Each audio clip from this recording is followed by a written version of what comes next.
الحمد لله رب العالمين، والصلاة والسلام على أطهر خلق الله أجمعين سيدنا محمد صلى الله عليه وسلم. طبتم وطاب لقاؤكم وتبوأتم من جنة الله منزلا.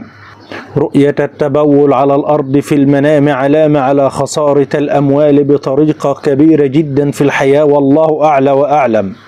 إذا رأى الشخص في المنام أنه يتبول في بيت شخص ما، علامة أنه سوف يتزوج من أهل هذا البيت، والله عز وجل أعلى وأعلم.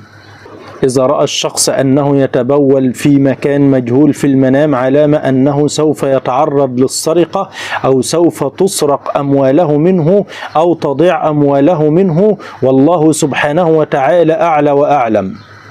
إذا رأى الشخص أنه يتبول الدم في المنام، علامة أنه سوف يجامع امرأة حائض، والله أعلى وأعلم، أو سوف يحدث له مرض قريبا في الحياة، والله عز وجل أعلى وأعلم. إذا رأى الشخص أن شخصا ما يتبول عليه في المنام، علامة أنه يريد أن يتزوج ابنته أو يريد أن يتزوج أحد من أهل بيته، والله عز وجل أعلى وأعلم.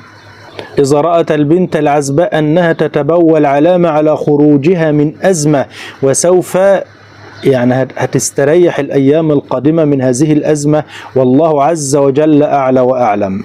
إن رأت البنت العزباء أن شخصا يتبول عليها، علامة أن هذا الشخص يريد أن يتزوجها، والله عز وجل أعلى وأعلم.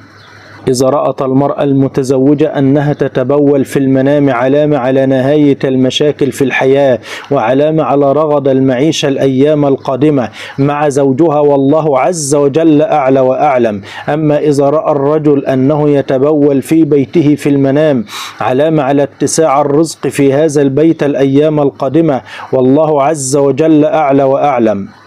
إذا رأى الشخص أنه يتبول في المنام، علامة على التخلص من كل المشاكل والضغوطات في المعيشة في الحياة، والله عز وجل أعلى وأعلم.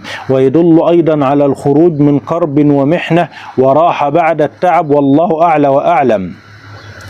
يقول النبي صلى الله عليه وسلم: من قال سبحان الله وبحمده في اليوم 100 مرة حطت خطاياه وإن كانت مثل زبد البحر. الحديث صحيح عند الإمام البخاري.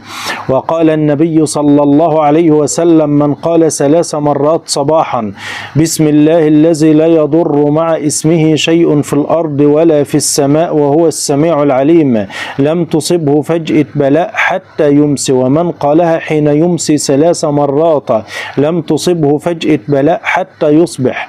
الحديث رواه الإمام الألباني والإمام الترمذي والإمام أبو داود والإمام النسائي، وهو في أعلى درجات الصحة.